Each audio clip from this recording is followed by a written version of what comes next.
Hello. Today I'm going to talk a little bit about fiscal policy.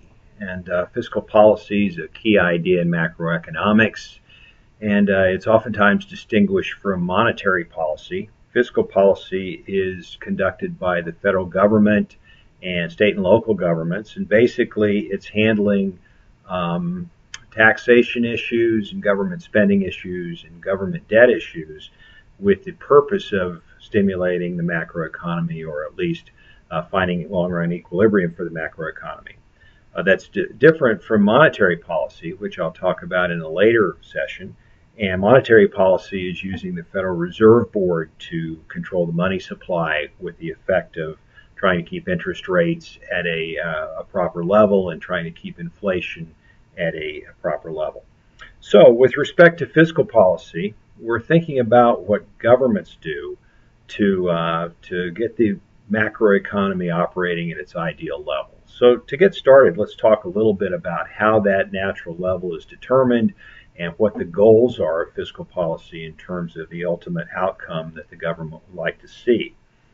What the federal government wants is for the economy to reach an equilibrium where full employment is attained. So first of all, we need to talk a bit about full employment. What is that?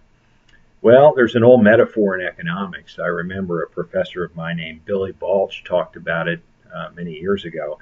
And he said, think of a coffee cup. And the coffee cup, you fill it up with coffee. And how high does that coffee level get? Well, as you can imagine, it doesn't come right up to the brim of the coffee cup, because if it did, you'd spill it every time you pulled it up for a drink. Rather, the proper level of a full cup of coffee is just a little bit short of the top. And so even though the cup is claimed to be full, it's not all the way to the brim. The same with the economy. We want the economy, in particular the employment level, to be very near the top, but not entirely up to the top.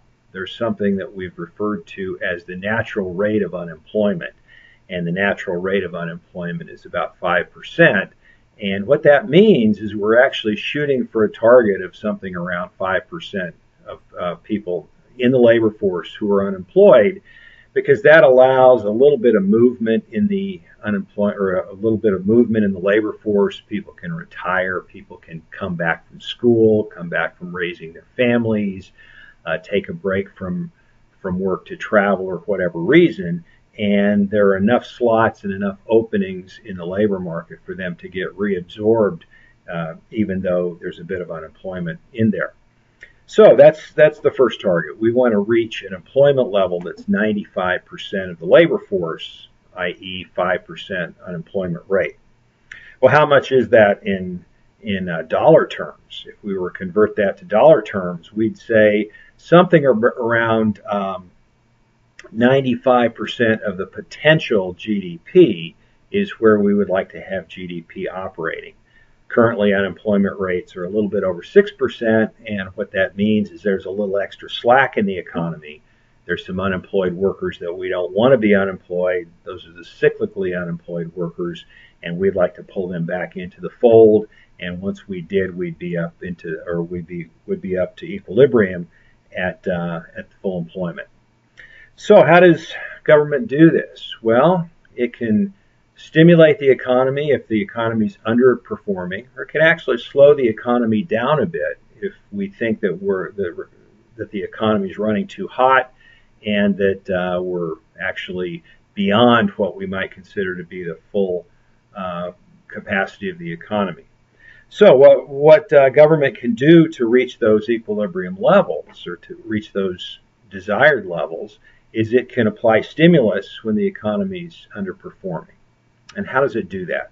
Well, if we think back about to that equation that we've talked about a few times before, GDP equals C plus I plus G plus X net.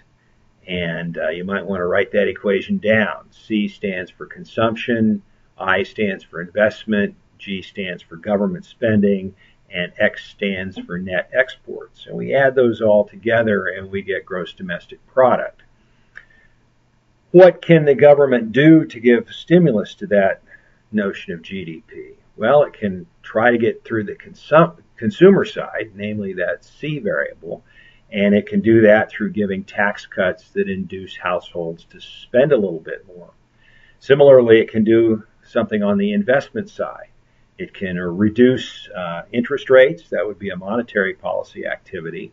Or it can give investment tax credits or some other kind of stimulus to the business area to induce them to invest more. What can it do about exports, net exports? Well, it can impose tariffs. It can impose quotas. It can do things like that. However, we know that net exports are relatively small compared to the others. So for the time being, we're going to assume that government doesn't need to do anything there. The final right-hand side variable that they can do something with is the G variable, and that's out and out government spending. If they want to stimulate the economy, they can spend more. They can build more roads. They can build more schools, more courts. They can upgrade business or upgrade agencies of the government. They can hire more immigration officials or hire more Secret Service people. All of those things stimulate the economy and give an upward push to gross domestic product. Now, what's a typical policy that they might use? Well, you can remember back perhaps a few years ago, maybe 5 years ago, was the Cash for Clunkers program early in the Obama administration. And basically what that was is the government went out and they bought up a bunch of old cars and they smashed them and they produced vouchers, or they gave out vouchers for people who had their cars smashed up like that, and those vouchers allowed people to buy brand new cars. And of course that was a stimulus for the manufacturers of cars and also an overall stimulus for the economy, or at least so it was intended. There's other things they can do. Some of them are unintentional, like entering a war or maybe increasing your presence around the world. Sometimes we don't really have much choice about that, and so it's not a technical piece of fiscal policy. It happens more as military policy, but nevertheless, those kind of things provide a stimulus to the macroeconomy. Now, it might seem easy for the government to just stimulate the economy whenever it wanted to. Whenever times got bad, it would go out and spend some money. But eventually we think that money has to be recollected in taxes. So there's just a natural limit to how much stimulus an economy can sustain from government activities like this. So governments have to be careful about how much stimulus they apply. Similarly, they have to worry about timing issues. Namely, these oftentimes stimulus take a lot of time to get rolled out. We've got to talk about which jurisdiction the stimulus is applied to, and there'll be some political haggling around that.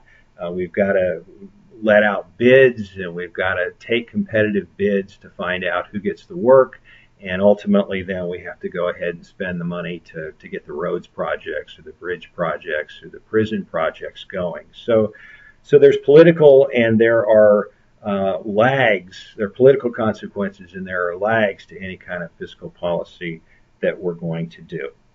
One final note is remember that politicians are not economists, and for that reason they've got a lot on their plate. They've got to talk about military policy, education policy, immigration policy, all kinds of different things that politicians need to worry about. The economy is only one of the things that's part of their job description. So it's only to be expected that they're not going to necessarily have a great background in economics or even a great interest in the economic consequences of their actions.